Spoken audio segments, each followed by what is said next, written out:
Now, given that we have this quote-unquote dream team that's working on Star Wars movies and Star Wars TV shows, so far this consists of Tony Gilroy, Jon Favreau, Dave Filoni, George Lucas, and other creators also coming on progressively that's going to make up this new team to really bring Star Wars in a better path and to really adapt the Legends material into live action and animated form as well.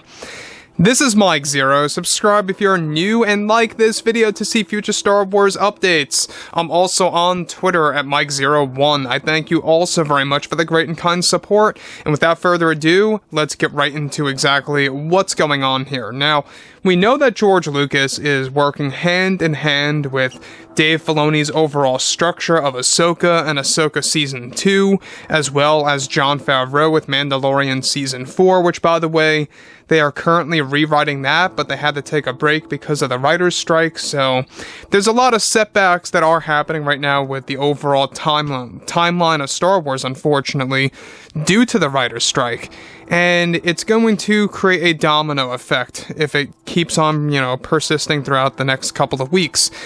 Now, what's interesting about this, and interestingly enough, about what George Lucas recently did over at Lucasfilm, and how Jon and Dave are actually taking up on exactly what George Lucas presented to them, and how that's going to spill its way into multiple Star Wars shows and the upcoming Dave Filoni Star Wars movie, I think is really going to turn things around. So, let's get down to exactly what's happening. Now, with creator George Lucas heavily involved with Jon and Dave on the upcoming projects for Star Wars, recently Lucas convinced both Favreau and Filoni to do something significant for the audience in the upcoming 2026 Star Wars movie.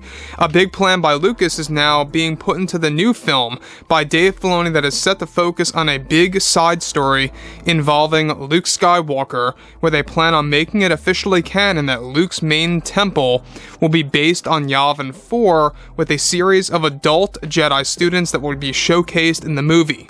Lucas's plan is to shift away from as much sequel trilogy reminders as possible, and both Jon and Dave agreed to relocate Luke's main Jedi temple.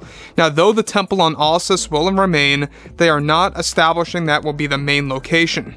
The film is currently codenamed Heir to the Empire, and it's not the actual title, however, but Lucas also pitched a big side story to actually canonizing a character known as Joruus C'baoth in the upcoming Star Wars film that will be one of the new Dark Jedi taken straight from Star Wars Legends. Now, let me just stop here quickly.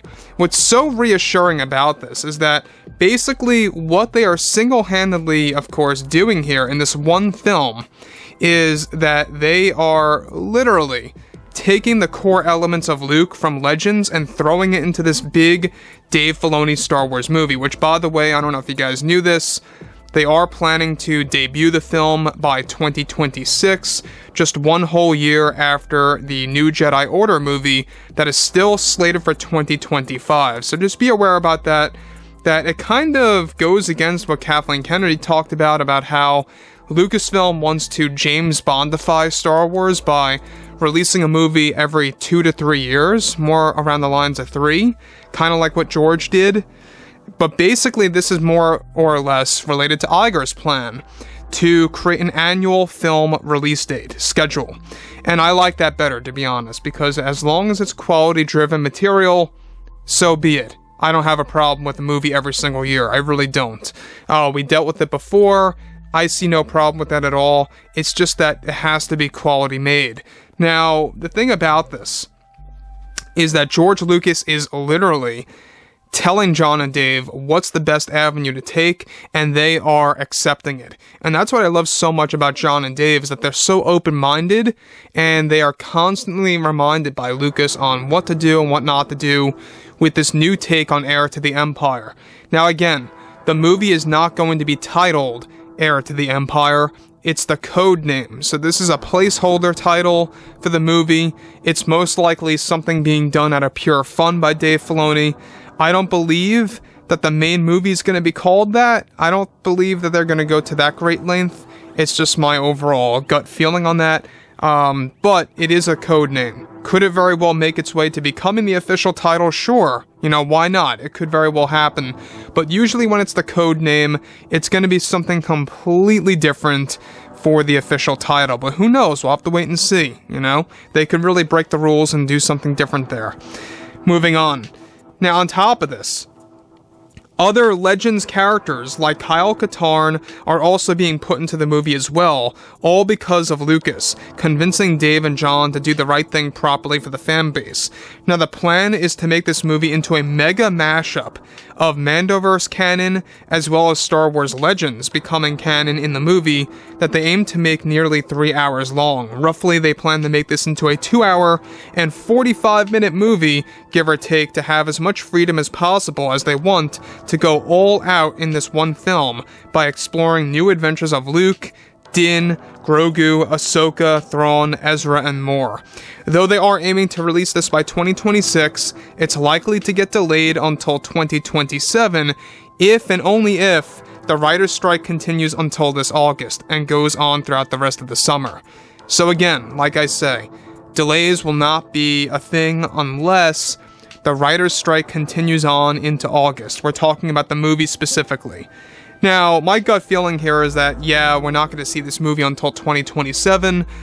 They want to get this thing out by 26, which really isn't all that far away if you think about it, if you take this year out of the equation. And if they can get this thing out by December of 26, that would be amazing. That would be a great change-up to have this as the follow-up to the New Jedi Order movie. It's a great strategy in case fans really do dislike Stephen Knight's film in 2025, and then they can look forward to something great the next year by Dave Filoni. It would be a good marketing move as a backup plan in case the New Jedi Order film comes to fail. So overall, I think what George did here is amazing. It really does fulfill a lot of fans' dreams out there becoming a reality, because let's face it, when you look at the New Jedi Order, alright, in the Legends content, Luke had his temple on Yavin 4, and we didn't really get that in the Disney canon. They focused on Ossus, and look, hey, that's cool and all, you know, that's fine, as a side temple, and that's what they are doing now. They're making the location that you see in The Last Jedi and in the Book of Boba Fett as a secret side backup temple, essentially, for younger Jedi students.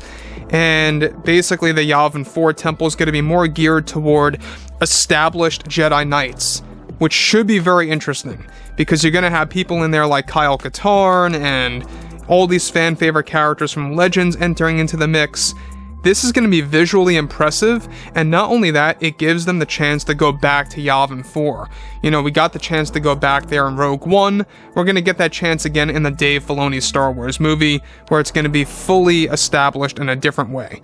So overall, guys, I mean, I would love to hear what you guys have to say about the Dave Filoni flick. You know, what do you think about the release window of 2026? Is it gonna make it? Is it not gonna make it? Fill me in below in the comments what you all have to say about this, and if you guys did enjoy the content for today, make sure to drop a thumbs up on this video to support the channel, and I will catch you guys next time.